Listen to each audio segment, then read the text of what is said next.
Hello po sa inyo lahat. Kamusta po kayo? Samang kayong panig ng mundo naroon, lagi po kayong mag-iingat. Welcome po sa ating channel, ang showpol.ph. Ngayon po ay ika-23 ng Mayo, taon 2024. Ngayon po ay kaunti lang po ang ating pag-uusapan, pero medyo mahaba-haba po yung gusto kong panoorin nyo. Yun po yung panayam ni Eric kay Attorney Vic Rodriguez, na dating Executive Secretary ni Pangulong Bongbong Marcos Jr.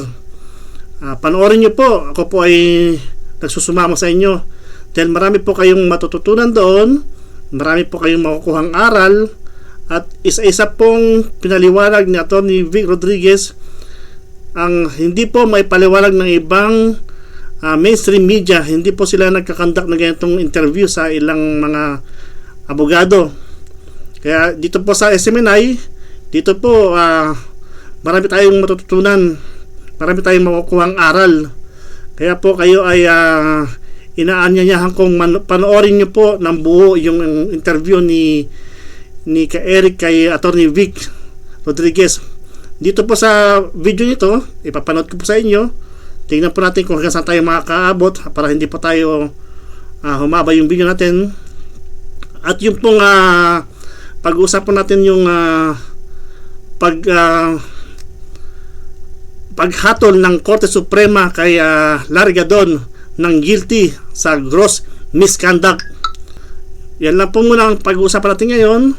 Pero bago po yan, update lang po tayo sa ating currency exchange.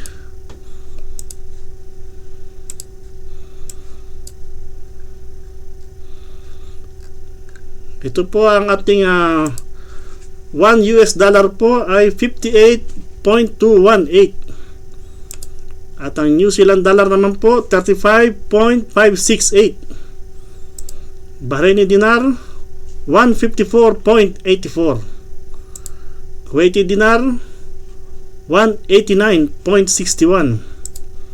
Saudi Arabian rial 15.525. Canadian dollar 42.496.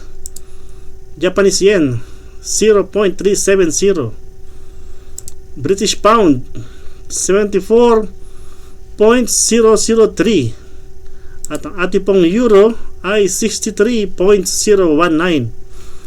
Yan po ang ating latest currency exchange. So bago po tayo pumunta sa panayam ni Eric kay Attorney Vic Rodriguez, panoorin pa muna natin yung maikling video ng paghatol ng Korte Suprema kay ex-attorney Larry Gadon. Hinatulang guilty sa kasong gross misconduct ng Korte Suprema si Presidential Advisor for Poverty Alleviation Larry Gadon dahil sa ginawa nitong pagsisinungaling at pagbibintang na ibinatay nito sa sabi-sabi o hearsay. Kinatigan ng Supreme Court and Bank ang desisyon ng Integrated Bar of the Philippines kaugnay sa pagsisinungaling ni Gadon na pineke raw ni dating Chief Justice Maria Lourdes Sereno ang isang pinalabas sa Temporary Restraining Order o TRO. Pinili rin niyang isama ni Gadon sa kanyang verified impeachment complaint laban kay Sereno ang alegasyon kahit alam nitong wala itong personal na kaalaman o sapat na katibayan laban sa kanyang inaakusahan. At dahil disbarred na si Gadon, pinagmumulta na lang ito ng Korte Suprema ng 150,000 pesos at hindi na siya magiging eligible sa kahit na anumang judicial clemency. Samantala, tutol naman si Gadon sa desisyon ng kataas-taasang hukuman dahil ang Kamara lang anya ang dapat na humusga kung may irregularidad sa kanyang inihaing reklamo laban sa dating Chief Justice. So yan po yung hatol ng Korte Suprema kay Larry Gadon. Sabi niya, Kamara lang daw ang may karapatan na humatol sa kanya dahil doon niya i-file ang impeachment complaint. At sabi rin ni Larry Gadon, balak niyang kasuhan ang mga maestrado o balak niyang i-impeach ang mga maestrado na pumirma laban sa kanya. Yun po ang sabi niya. Ilang araw din po natin tinatalakay si Atty. Larry Gadon doon po sa umpisa ng kanyang haka-haka. At yung pong kahapon po yung sabi niya na hindi mananalo si BP Sara kay BP Leni Robredo sa darating na 2028 election kung si BP po ay makikipag tulungan kasama ni Speaker Romualdez. So yung pong dalawa ng dilaw at pula ay magsasanib na. Antayin po natin kung ano po yung magiging desisyon dyan or ano magiging paliwanag dyan ng palasyo or ng speaker mismo. At dito po kay Atty. Largadon, antayin po natin kung ano po yung magiging hagbang niya. Sabi niya balak ng sampahan ng impeachment yung mga maestrado dyan sa Korte Suprema. So punta na po tayo at panoorin po natin ang panayam kay Atty. Vic Rodriguez ni Ka Eric Celis. Makinig po tayo at tignan po natin kung ano po yung mga magagandang aral na makukuha natin dito. At ito po ay gamitin natin sa tama. So ngayon po, punta na po tayo doon. Panoorin po natin. Magandang umaga sa lahat ng taga-subaybay ng Pilipinas nating mahal at sa lahat ng Pilipino saan man panig ng mundo, and thank you for having me again in your program. As always, Atty. Vic, you will be always welcome sa pagpapadaloy ng mga mabubuting talakayan at magagandang paglalahad ng katotohanan para po mapaangat natin ang pampolitikang kamalayan at panglipunang pagmumulat sa sambayan ng Pilipino. Atty. Vic, congratulations pala. You were the inducting officer, specially invited sa pagbubuo ng mga officers ng hakbang ng Maisog USA, which was via Zoom, ay naganap ito noong nakaraang linggo, and dinaluhan ng maraming mga well-meaning and very dynamic Filipino community leaders who were once part of volunteer campaign brigade for the Marcos Jr. campaign sa Filipino communities. How was that? At nabuo itong hakbang ng Maisog USA with the likes of Atty. Arnelio Valera and many more respected Filipino community leaders in the USA. Salamat for reminding me, Ka Eric, at sila rin ay malaking bahagi ng mga sumusubaybay dito sa programang Pilipinas nating mahal. And I think either now, this very moment, or siguro sa replay, they'll be watching us again.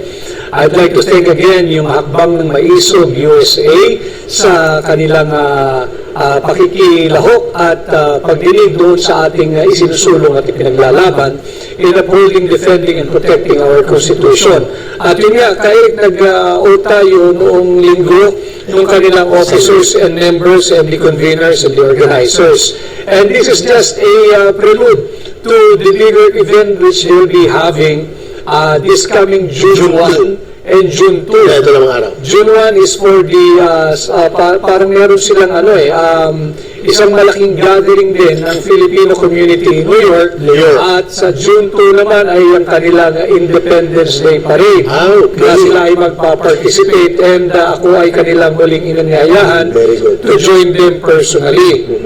And the response was overwhelming. So I said yes, that I'll see them in June 1 and June 2 sa New York. Magkita-kita po tayo, and I can't wait to be with you at madinig ko rin ang inyong mga saloobin bilang mga Pilipino dyan sa Estados Unidos. Well said, Atty. Vic Rodriguez, kasi itong grupong ito, I know them personally. Itong mga Pinoy's for Real Change, ito sila. Yes. And then they volunteered to campaign for Marcos Jr., for BBM, without any prodding or yung parang niligawan pa sila, because they believed in the unity in the time. But this time, they are very frustrated.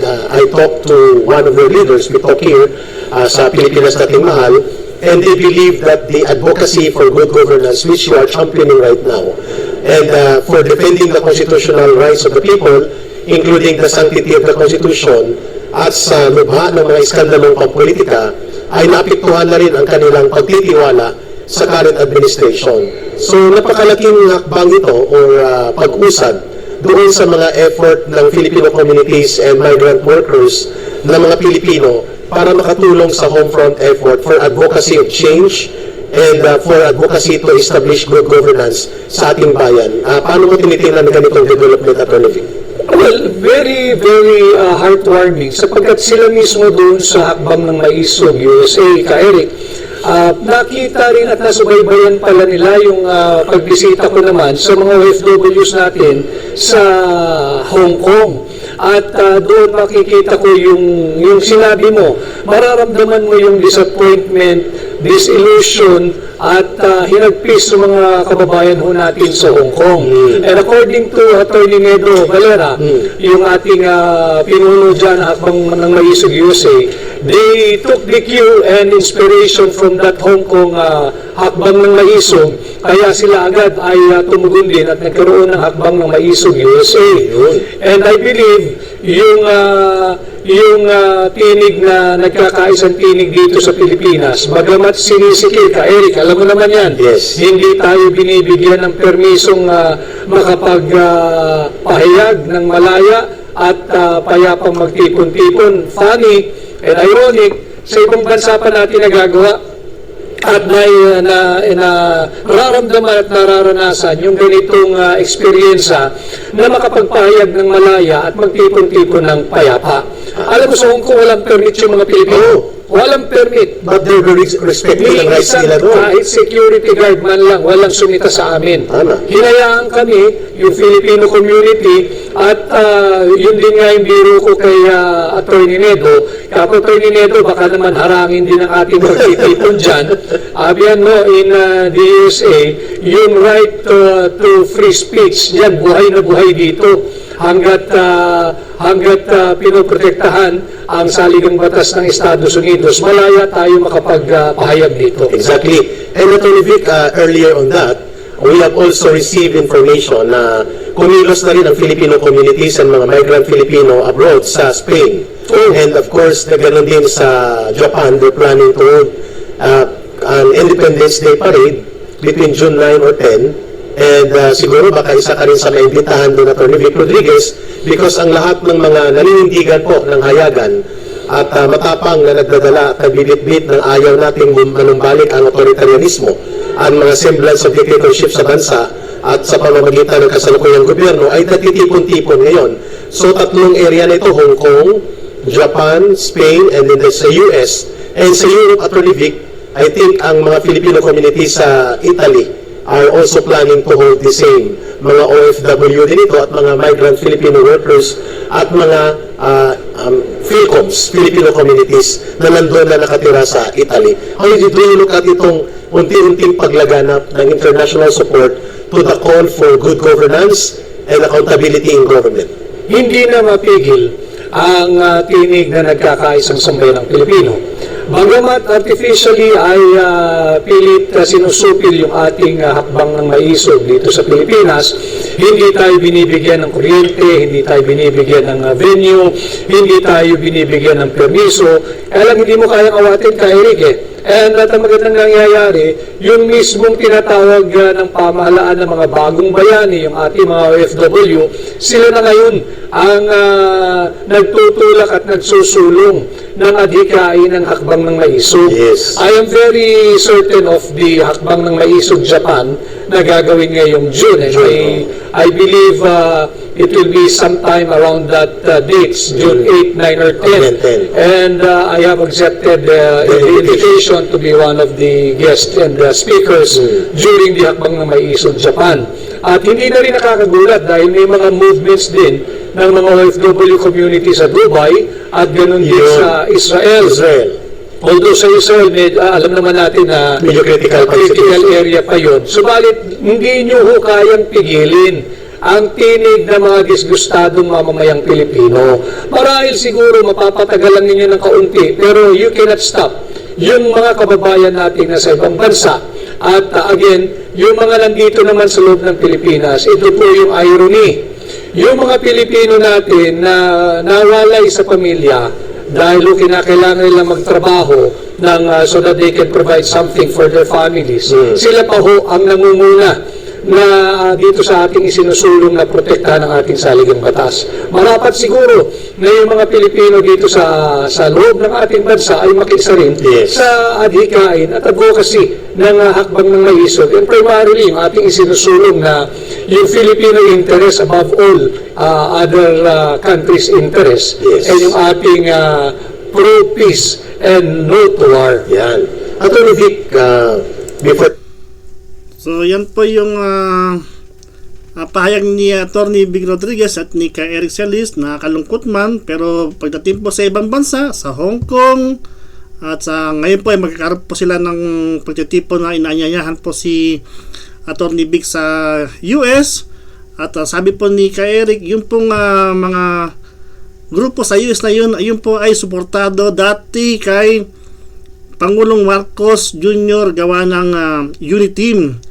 Kabaliktaran ng pahayag ni Largado na hindi mananalo si BP Sara sa darating na eleksyon dahil magko-combine ang dilawan o pinklawan sa pulahan na hindi rin mananalo. Pero ayan po, yung mga kababayan natin sa ibang bansa ay gumagawa po ng paraan. Inaanyayahan po si Atty. Vic Rodriguez na pumunta at makisalamuha sa kanila.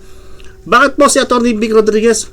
Dahil kilala po nila, alam nila na si Atty. Vic Rodriguez simula pa lang ay kasama na ni Pangulong Bongbong Marcos. Lagi ko pong sinasabi sa inyo yan sa aking mga video. Kaya po, kung meron po bang mas lubos nakakakilala kay Pangulong Bongbong Marcos, yan po ay walang iba kundi si Atty. Vic Rodriguez. Siya po ang magpapaliwanag kung bakit hindi po tama ang tahak. Hindi po tama yung landas na tinatahak ng ating gobyerno ngayon. Magaling po magpaliwanag si Atty. Vic Rodriguez. So antayin po natin yung mga invitasyon sa kanya sa iba't ibang bansa. Yan po ay gawa ng mga ating mga kababayan na dismayado na po sa ating gobyerno. Sila na po mismo ang gumagawa ng paraan.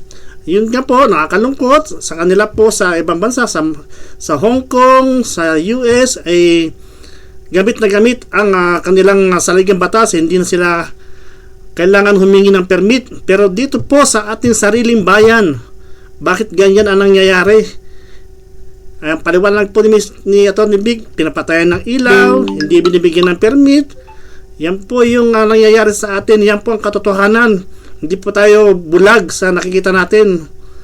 Ilang beses na po sa Bulacan nangyari, sa Bisaya po yung nilagyan po ng mga traktora o heavy equipment yung dapat na pagdadausan ng maisog. Yan po ang nangyari. So tutuloy lang po tayo. Kung natin talakayin yung isang preliminary topic na sinabi ko kanina sa iyo on a side note habang tayo naghahanda para sa episode today na Pilipinas Nating Mahal, and habang pupuntahan din natin mga kababayan ni Atty. Vic Rodriguez ang pag-analyze yung post-mortem analysis, so to speak, on the political context ng nangyaring Ligodon at Codita na very scandalous sa Senado, kasabay ito ng pagpapatahimik tactically ng PDLX at Morales expose. Atty. Vic, may tanong lang dito na nung nakaraan ng interview namin sa iyo the other week ay hindi ko naitanong sa iyo. Walang masama sa demokrasya na nagkakaroon ng legitimate political opposition, sapagkat ito ang buhay ng demokrasya. May checks and balance, at mayroong critical participation ng taong bayan, at mayroong critical engagement on democratic process of debate.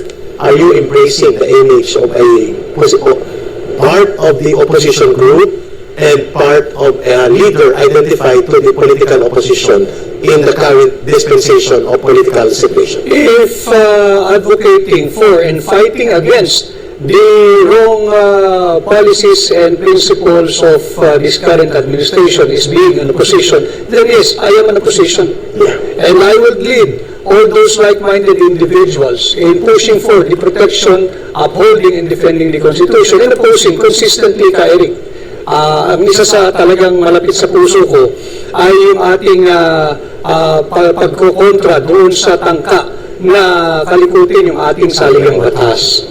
Hindi problema, uulitin ko, marami nagsasabi sa akin, marami ko nakakausap na yung mga sa ordinaryong tao ay malayo daw sa sikmura yung usapin ng charter change.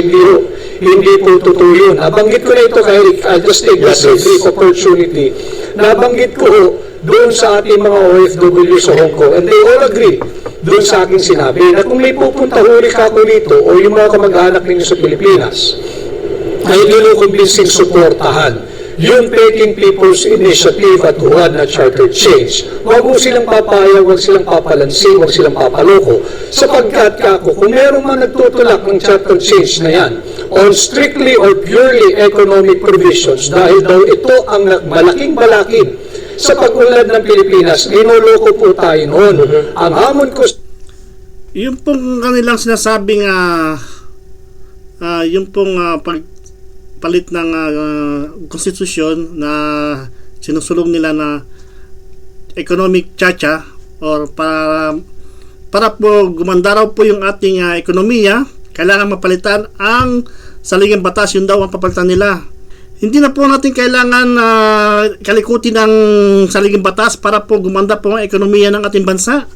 Hindi po ang pagkalikot ng ating saligang batas or ng ating Philippine Constitution para po gumanda ang ating ekonomiya.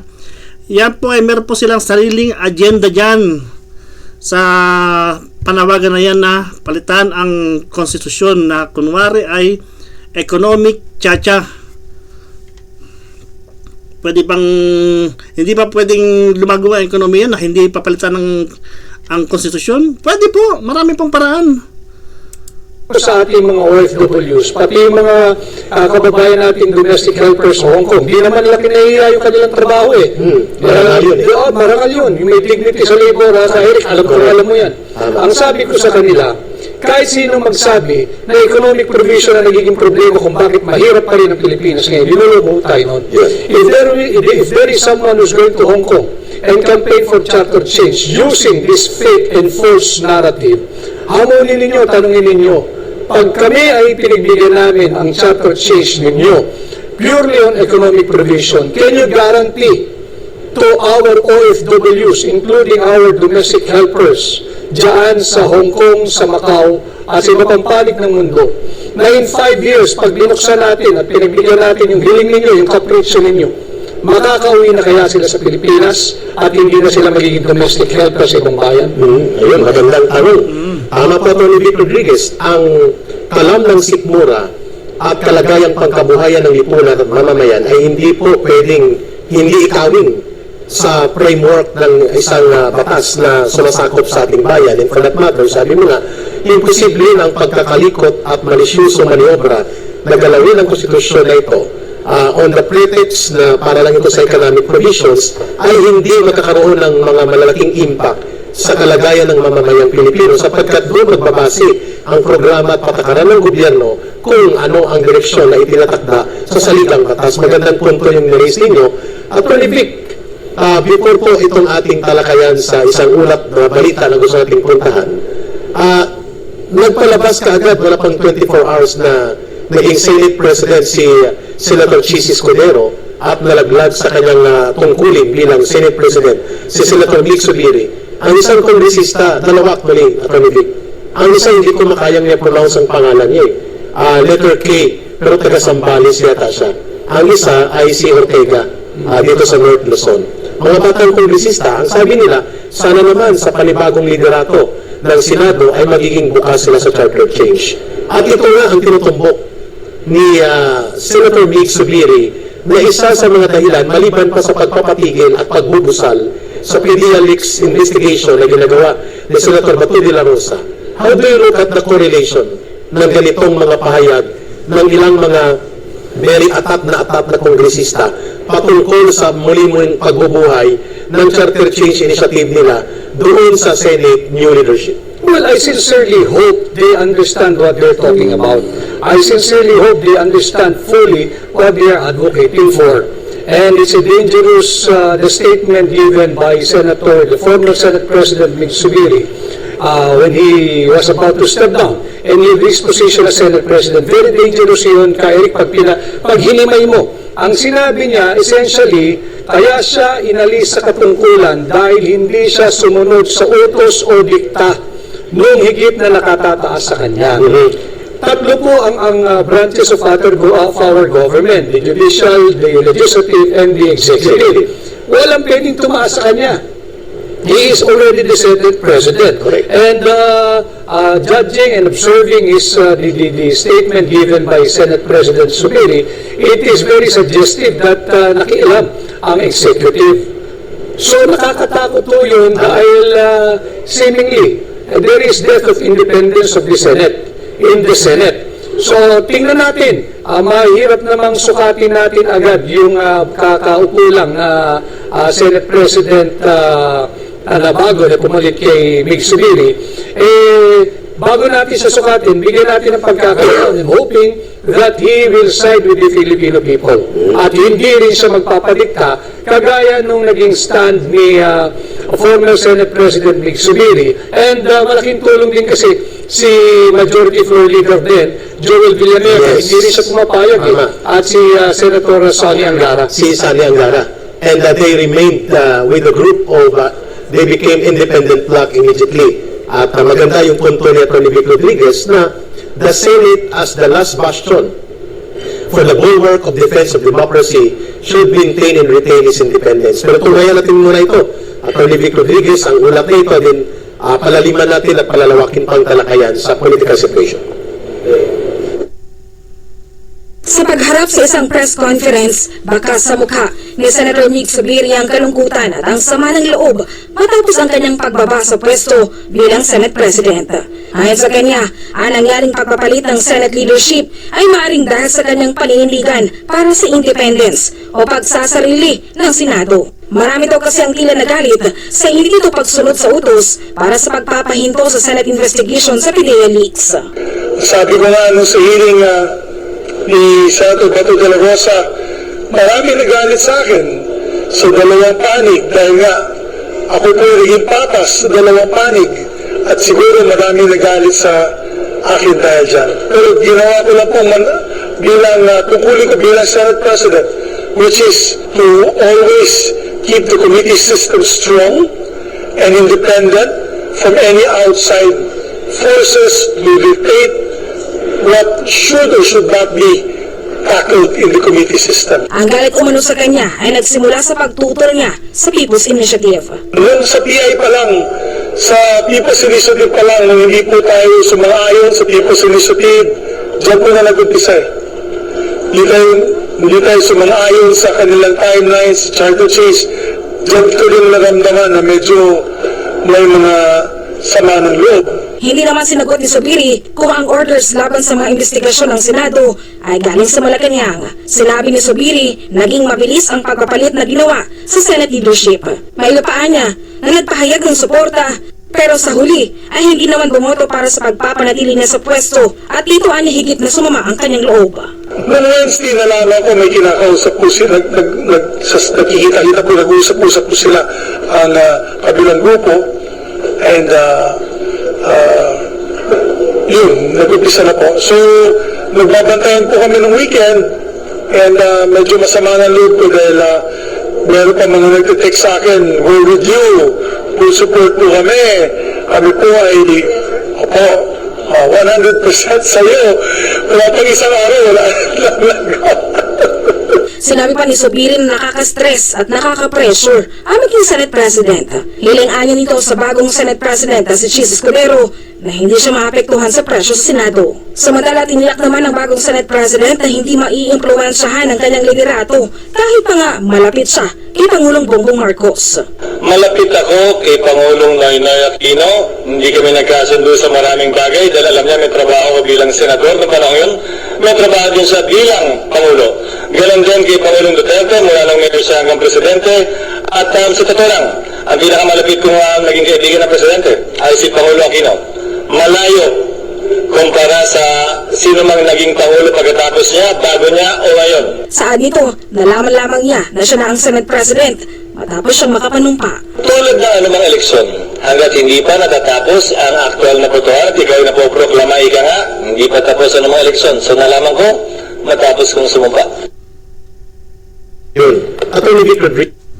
Bagamat hindi natin pwedeng salungatin yung sinabi ni Senator Subiri, yun po yung kanyang paliwanag bakit siya natanggal sa pagka Senate President. Meron siyang may mga tao na hindi pumabor sa kanya dahil at meron din pong haka-haka, yung pong sinasabi ni Atty. Lorigado na haka-haka dito po sa Senado ay meron daw pang mga senador na hindi na masaya sa kanyang pamamalakad, na meron daw kasi pondo na 12 billion na imbis na mapunta sa Senado ay napunta po sa ibang parte ng gobyerno ang 12 billion. Kaya po lalo pong sumama yung loob ng ibang mga senador. Andyan lang po yan sa internet. Marami po kayong makikita dyan na mga vlogger, kanya-kanya pong paliwanag, may kanya-kanyang opinion. Tayo naman po ay nakikinig lamang sa kanila at pinagtutugma lang natin kung ano bang totoo. Pero ito po yung kay Atty. Vic Rodriguez, ito po, makinig po tayo sa kanilang paliwanag dyan at kanya-kanya po tayong punto or opinion dyan kung ano po ba yung sino ba bang paniniwalaan natin. Nasa inyo po yan. Sa akin po, ako iba rin po yung opinion ko. Panoorin po natin, tuloy po natin.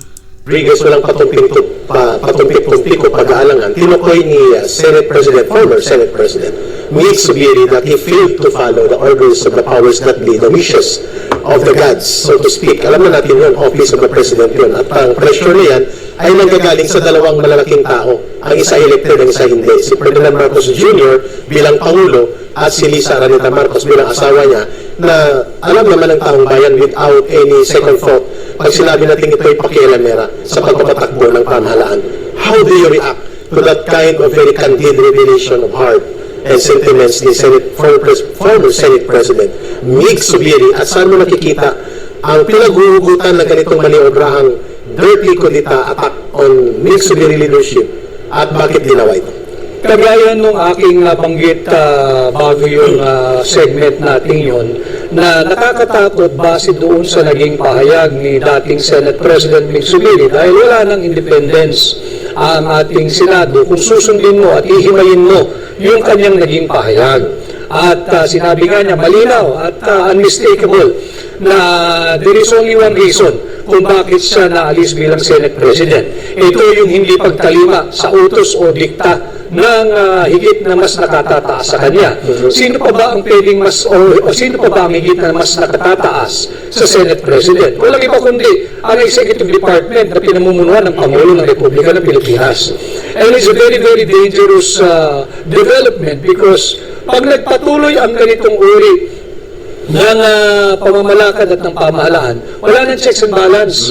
Wala na tayong system of checking on the abuses, excesses, the capriccio at kung ano man ang pag-aabuso ng nasa Executive Department. Tama po kayo dyan. Nakakatakot yan. Kaya mga kababayan, lagi kong pinaulit-ulit. I was interviewed also last night kay Eric. Ang lagi kong sinasabi, huwag natin tigilan yung ating pagiging vigilant. Bantayan muna natin sapagkat buhay na buhay pa yung pagtatangka na lapastanganin ng ating saligang batas, especially with this fresh development in the change of leadership in the Senate. Correct. But hopefully, again, it's too early to measure the leadership of the newly installed Senate President, but hopefully, he and all the officers now of the Senate will side with the Filipino people. Huwag tayong magsunod-sunuran sa dikta ng iilang tao o iilang pamilya na nais kontrolin ang political landscape ng ating bansa at ang direksyon ng ating bansa.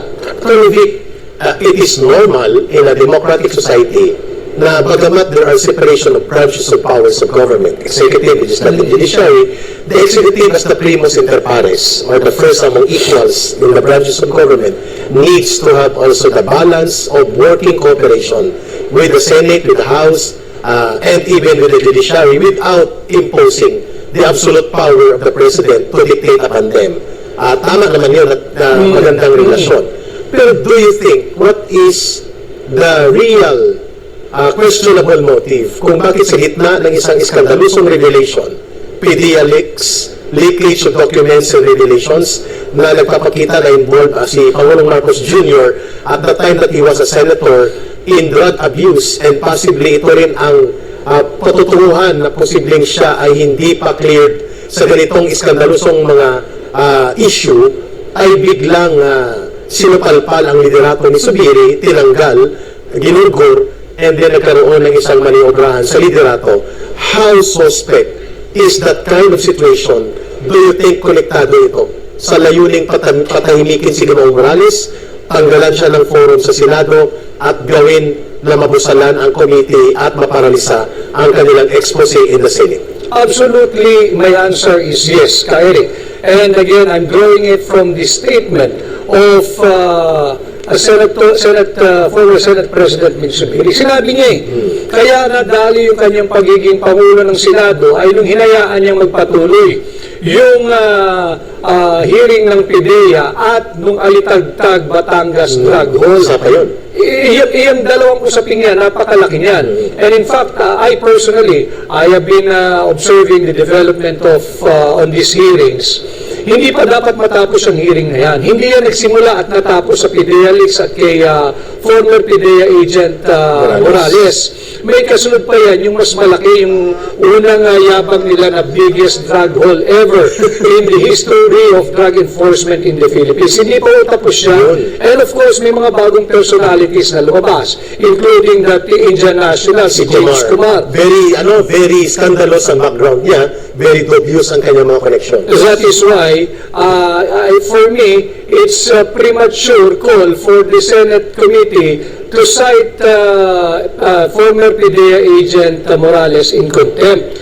Dahil yung na-involve doon sa tangkang patahimikin yung primary resource person ng committee ng Senado na nagdumidinig sa PIDEA leaks, hindi man na ipatawag. At meron silang commonality. Pagka naiipit, they will invoke health issues, health reason, may sakit. Pagbigyan na natin na may sakit. But yung sakit nung isang dapat ipinatawag, seemingly, it's not that serious, right? He can handle stress. Pinayagan daw siya ng doktor niya to testify. At wala pa via Zoom. Pinalusot sana yun. Hindi rin. Tama rin naman si Senator Bato. Mahirap yung Zoom, magpunta ka dito. Oo, kasi gusto niya personal. He should be given at least another week to recover, assuming he is really sick.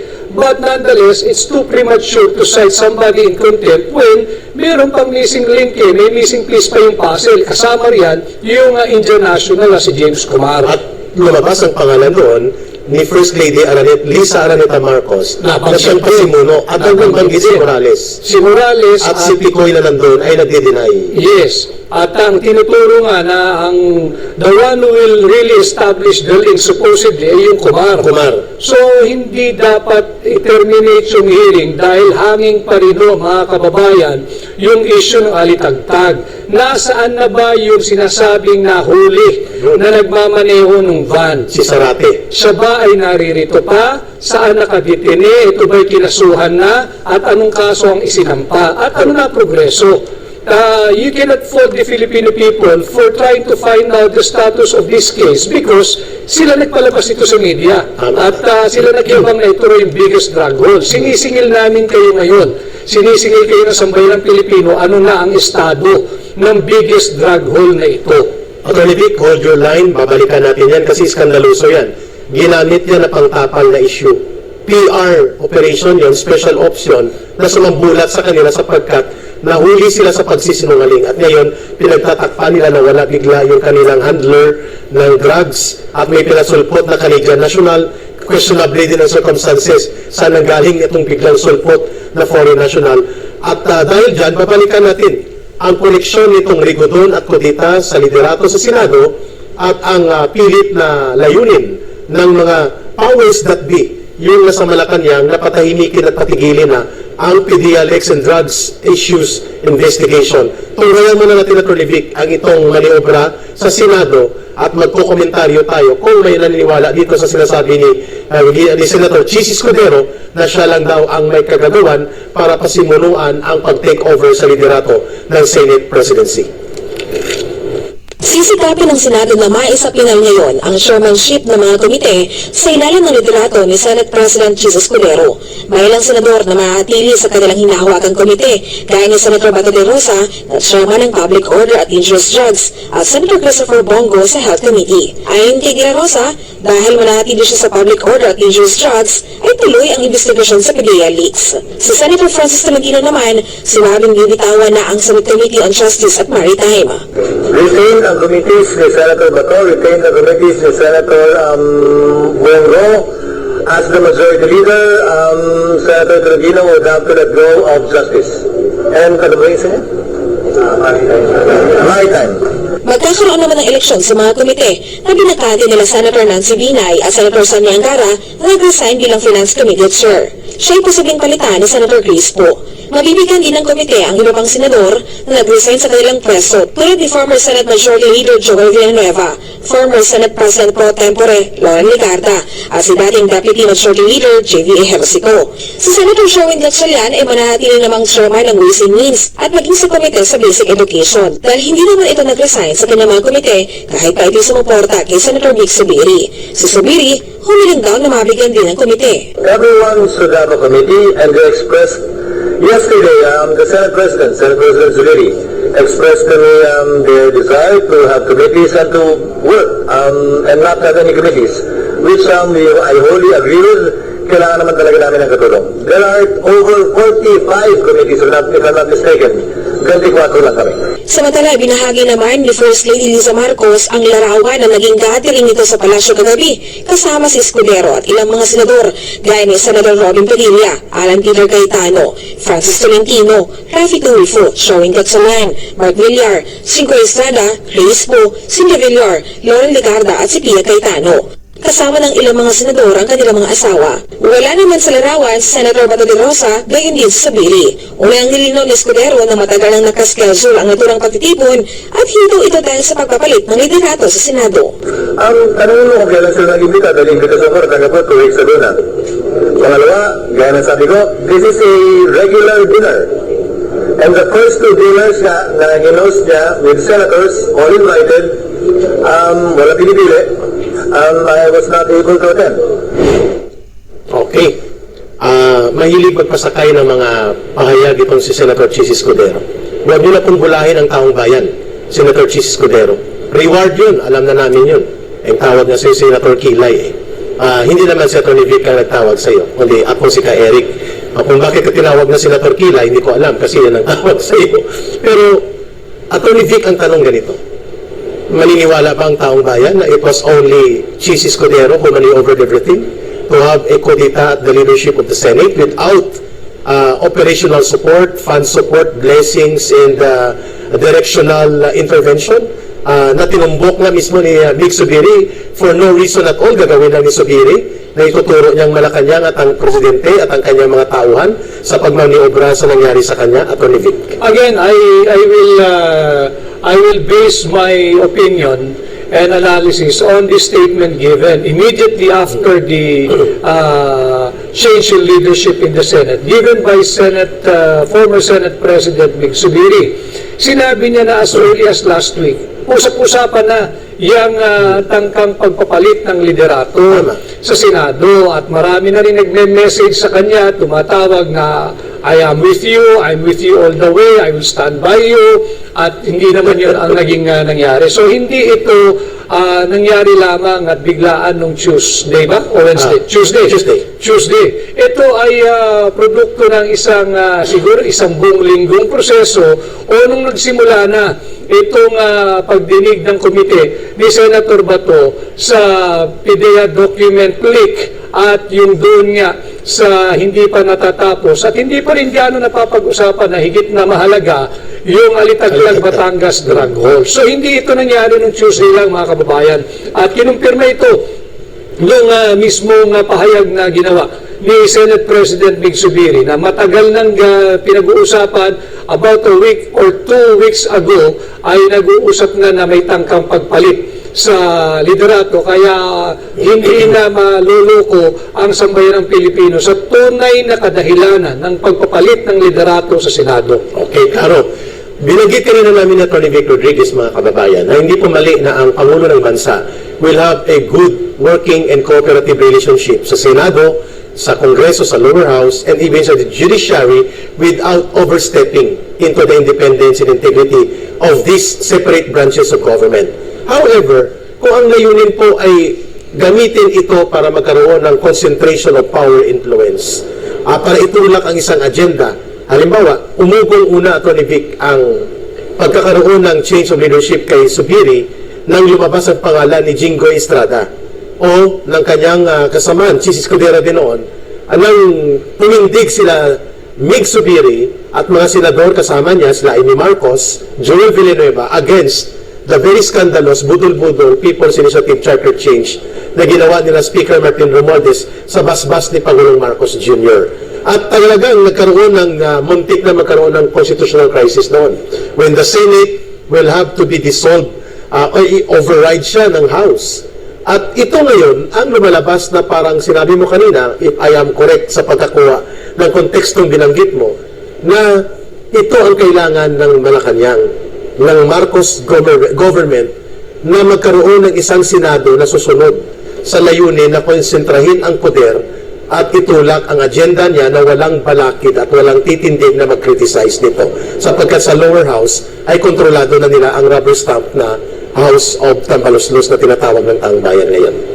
I agree with you. Walang ibang makitang kadahilanan kundi talagang para makontrol ang upper chamber, which is yung Senado.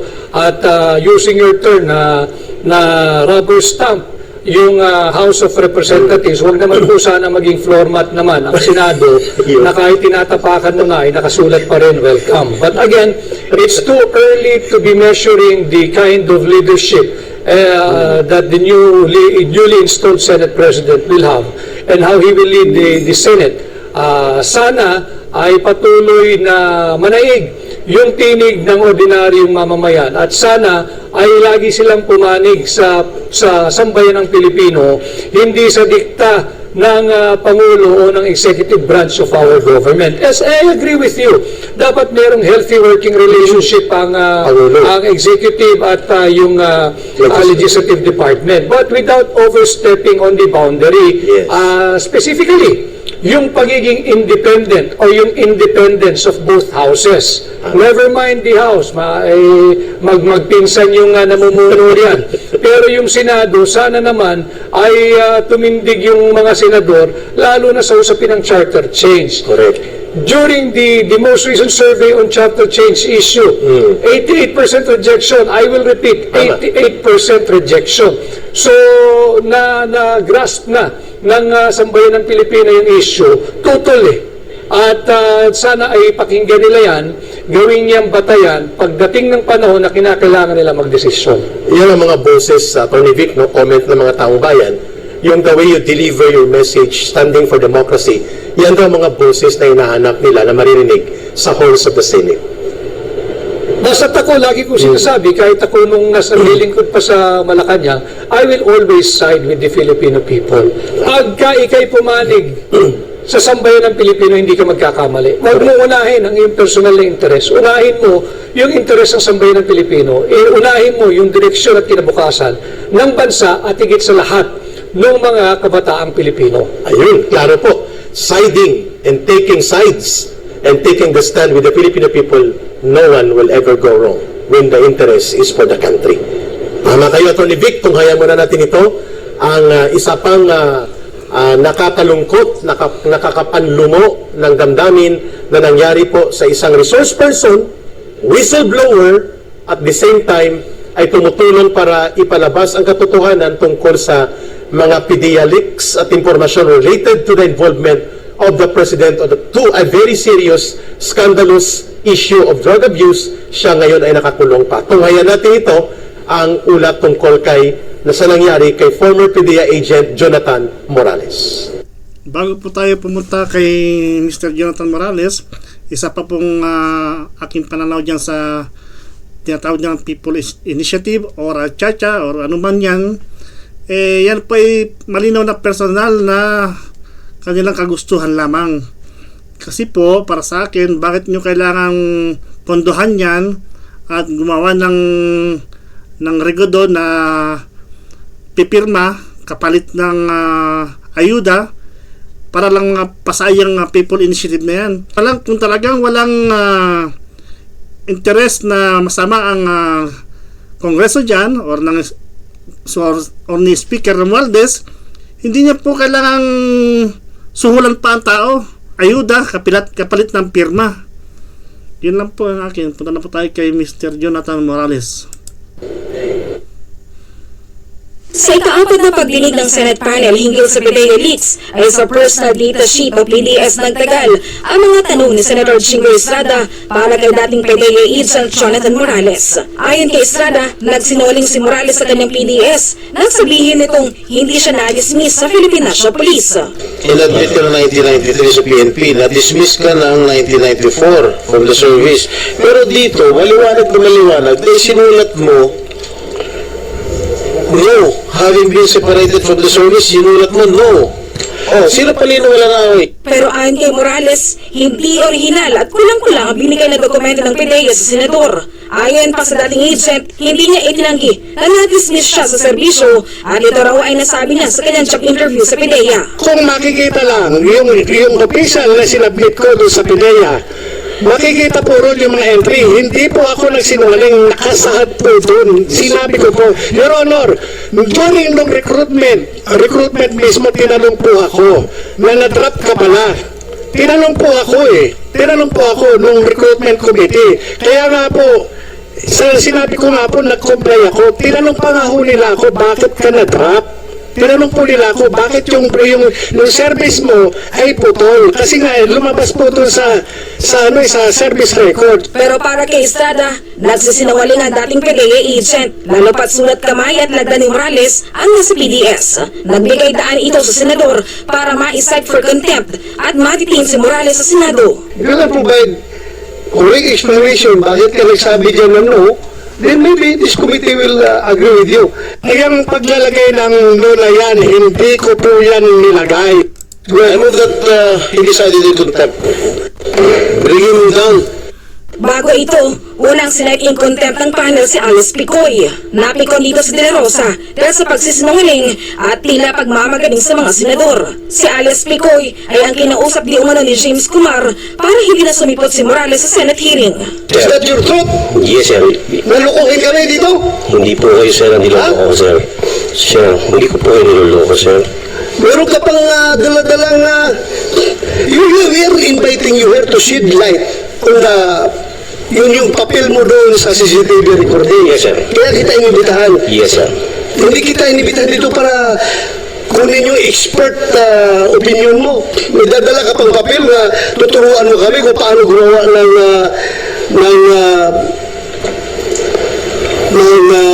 operation to conduct report, yung pre-operational report. Sino ka para magturo sa amin dito? Hindi ka nga naging pulis, hindi ka nga naging PDEA. Napulkong employee ka lang, dismiss ka pa. So paano ka bigyan ng expert opinion sa amin?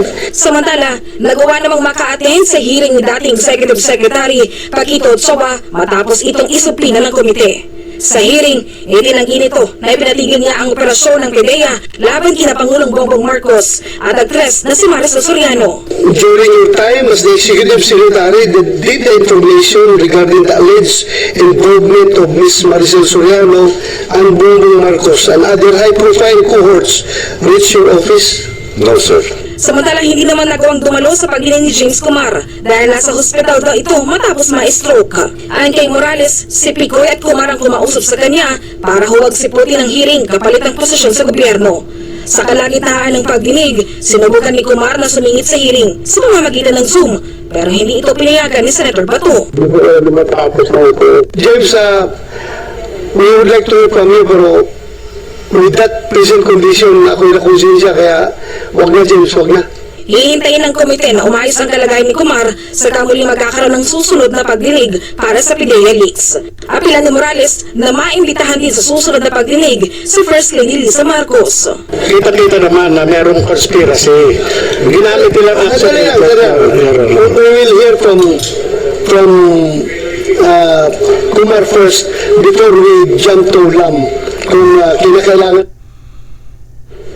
Ako Attorney Vic Rodriguez, una sa lahat, sinabi mo kanina unfair and very abusive yung diskresyon na ginawa ng komitiba ni Senator Bato de la Rosa na pinakontempt si Jonathan Morales upon the intimidation acts and badgering of Senator Jinggoy Estrada na alam naman natin na demolition job, demolition man siya doon ng Malacanang bilang kanyang role.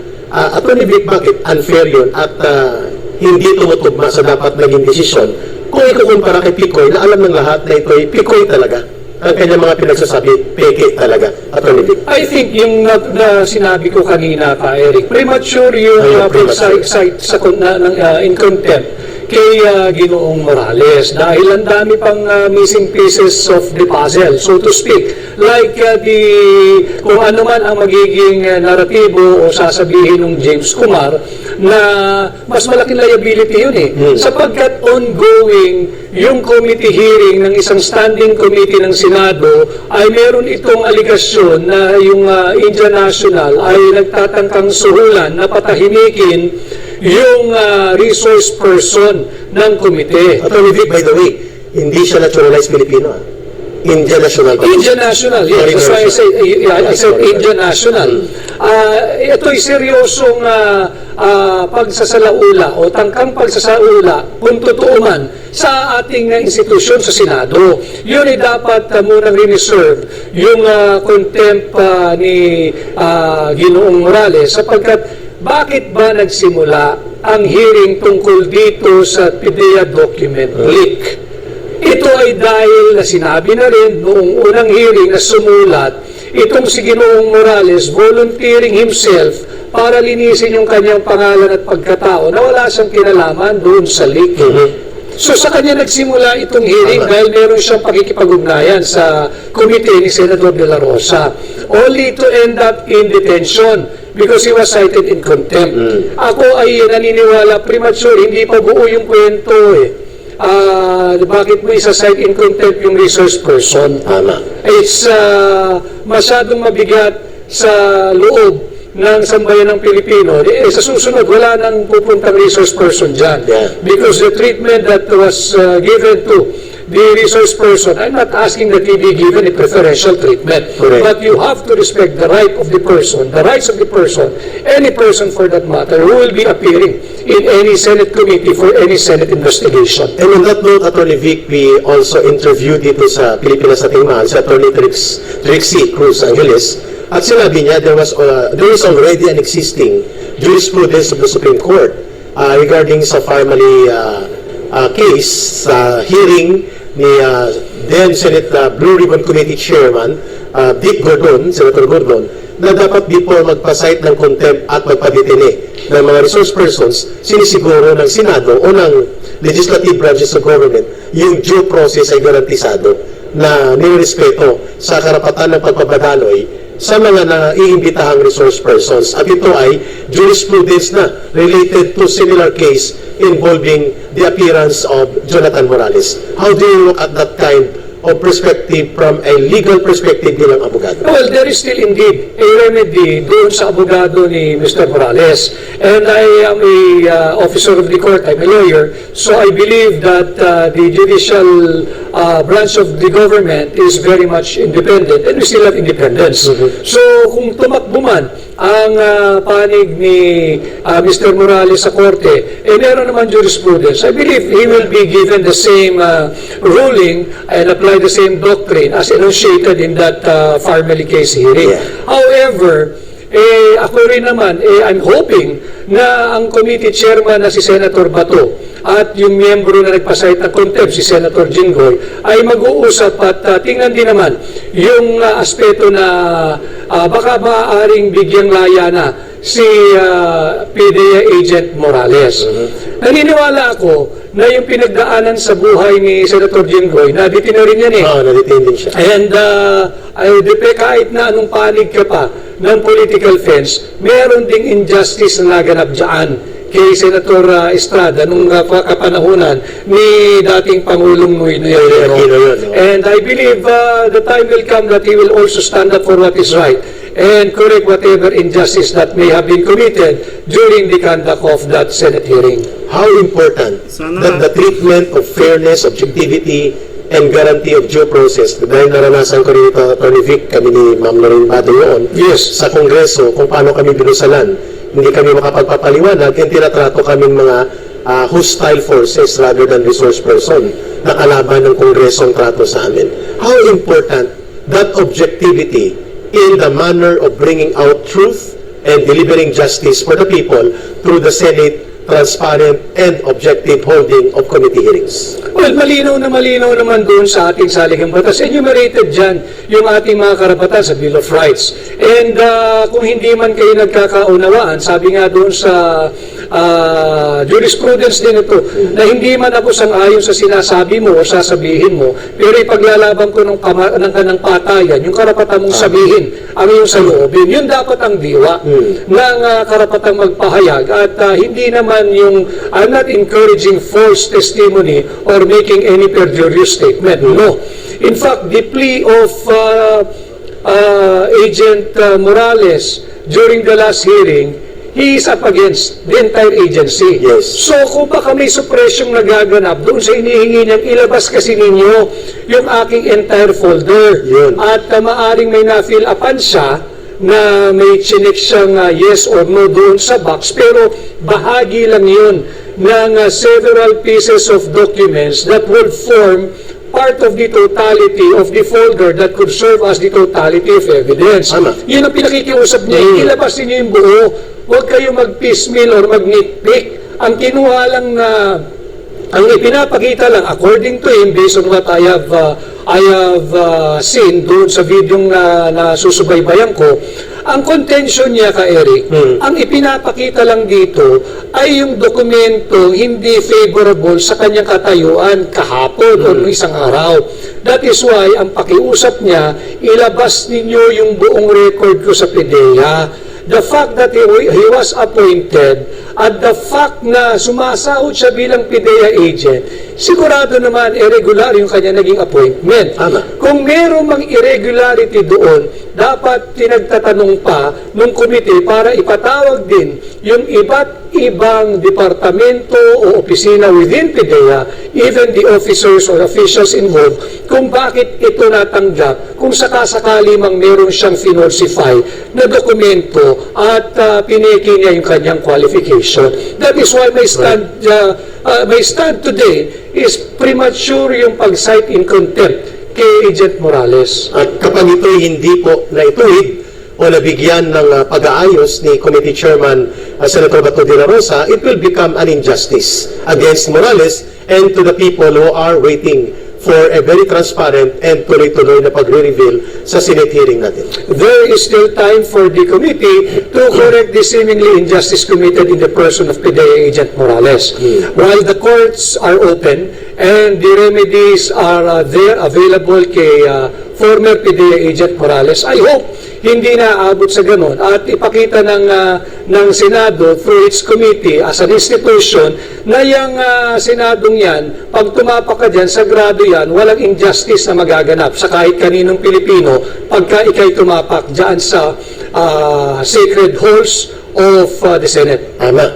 Atty. Vic, maraming nagsasabi, even non-lawyers like us, and more so, yung mga lawyers kagaya mo, that the question on the PDS of Morales or the personal data sheet niya ay irrelevant to the principal matter at hand, in which is the investigation on the contents of the documents revealed sa Maharlika Vlog, sa Bolja TV, at kinilaim ni Morales na totoo yung dokumento na ako yung gumawa pero hindi ako nag-leak.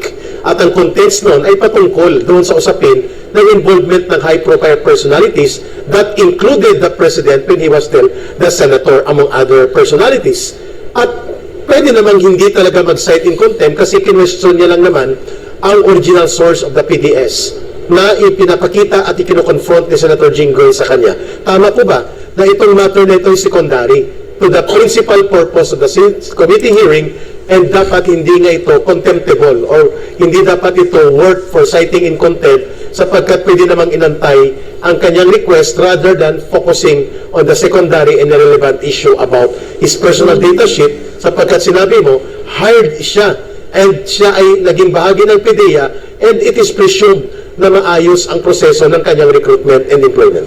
Yes, I agree with your observation to Eric. Sabi ko nga, premature yung pag-cite in contempt kay Agent Morales dahil ang haba ng dinaanan nito. Sumasahod, ilang taong empleyado, at the hearing was supposedly or in aid of legislation. What is the law that these lawmakers are intending to pass, to repeal, or to amend? Is it about any law that falsifies yung mga document presented to the government para maging empleyado ka ng gobyerno, o ito yung tungkol doon sa PDEA document leak at yung biggest drug hole sa Batangas, Alitagtag? Nawalan ng nawalan ng focus yung, I would say, dapat ibinalik nung chairman ng komite yung direksyon ng kanyang hearing doon sa primary purpose why the hearing nagsimula. Ito ay tungkol doon sa document ng PDEA na nag-circulate at yung drug hole nga sa Batangas, Alitagtag. Yun ang primary reason kung bakit nagdidinig ang committee niya. Dapat ibinalik niya ron rather than citing the primary resource person in contempt. It's premature, but then again, there is still time. There is still plenty of time to correct this seemingly injustice committed in the person against the person of PDEA Agent Morales. Attorney Vic Rodriguez, this may seem speculative as a question, but can the new Senate President overtake and make a decision na sabihan niya si Senator Bato de la Rosa, which nag-leak na ito, na bago ipagpapatuloy ang Morales PDEA leak investigation and drug abuse and the drug house questionable Alitagtag drug operation, ay magpasamo na si Senator Bato de la Rosa on the floor ng Senate resolution requesting for the formal proceedings of investigation kasi ito daw ay motu proprio. Pending on that, the Senate President, the new Senate President, Escudero, is not bent into continuing this kind of motu proprio level of investigation. Pwede bang gawin niya ng Senate President? At sa tingin mo, doon ba papunta ito? Attorney Vic. Well, again, it's too early to be measuring the kind of leadership that the newly installed Senate President will show and display upon the resumption of the session ng Kongreso. But pwede ba nilang gawin?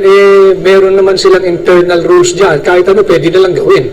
I just hope that the Senate, the chairman of the committee will be steadfast in his resolve and his principle to ferret out the truth dito sa PDEA leaked document at yung katotohanan doon sa likod ng ng Batangas, Alitagtag, biggest drug hole ever in the history of drug enforcement here in the Philippines.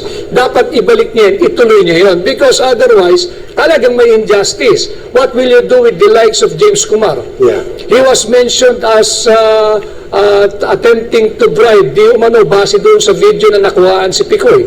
Or bakit hindi ipatawag yun? Hindi pa buo yung hearing And then of course, yung doon sa Batangas Alitagtag drug hole nga. Ano na bang nangyari dyan? Nasaan na yung driver nung van na nahuli at ano na bang kaso nito?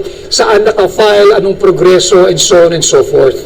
Kapag nakakulong in contempt on detention ang main resource person, at kapag na-require ng Senate President na bago ni Chis Escudero, si Senator Bato de la Rosa na mag-submit mo na ng sa resolution at kung anong lalamanin ng kanyang hearing at hindi ang kasalukuyang motu proprio level of investigation, sa tingin mo, yun ay masusunod dapat bago magpapatuloy o hindi na dapat magpapatuloy kung hindi makapag-submit ng resolution si Senator Bato in case required sa kanya ng new Senate President? Depende na yan sa tikas at tapang ng chairman ng komite. Committee mo yun ikaw chairman doon, ikaw masusunod doon. At parang hindi naman stipulated sa Senate rules na hindi pwede mag-motu proprio. At hindi mo pwedeng pigilan ng committee hearing hanggat sinasangayunan ng chairman. Dapat yun ituloy. But again, it will all boil down and lead to kung gaano katikas at katapang ang kahit na sinong chairman ng kahit anong komite sa Senado. Klaro yun Pag sinabi pong motu proprio, walang formal resolution pero based based on facts and information, gumawa ka ng hakbang dahil naniniwala ka na may batayang tama at makatotohanan ang pag-iimbestiga at pangangailangan in the absence of formal resolution. At sabi namin Atty. Vic Rodriguez, sa aming talakayan dito, hindi po yan mali, hindi nakasaad absolute sa rules sa Senate na bawal gawin yon. At sabi niya, nasa tikas at lakas ng paninindigan niya ng committee chairperson or chairman kung ipagpapatuloy o hindi. Atty. Vic, lipat muna tayo dito sa isa pang maniobra na para ilipat ang atensyon ng taong bayan ay isinalang ang mga former cabinet secretaries, top security and top level cabinet officers ng former Duterte administration dito sa ongoing na gentleman's agreement hearing na kumbaga ay naibenta ba at nailagay sa panganib ng former President Duterte ang soberanya ng bansa in terms of the ongoing maritime dispute ng China at Pilipinas dyan sa may South China Sea o sa West Philippine Sea. Tunghayan muna natin ito. Diyan na lang po natin muna paputulin ang ating video. Yung pong susunod na topic ilalagay ko na lang po yung description sa ating, ilalagay ko na lang po yung link sa ating description box para mapanood nyo po yung buo kaugnay po ng usapin dyan sa West Philippine Sea na pinatawag yung mga dating tauhan ni President Rodrigo Duterte. At yan po ang meron na pong sagot si General Esperondian nung nakarang hearing nila sa Kongreso. At meron din po akong video na ginawa dyan kahapon, yung pong paliwalag nila. So hanggang dito na lamang po muna. Hanggang dito na lang po muna itong ating video. At medyo mahaba na rin. Kung kayo po ay napadpad sa channel na ito, huwag pong kalimutan mag-subscribe, i-click po ang notification bell, like at i-share na rin po ang ating mga video. Muli po, makita-kita tayo sa susunod na araw para sa ating mga topic. Lagi po kayo mag-iingat saan man kayo naroon. Marami pong salamat. Paalam. Adios.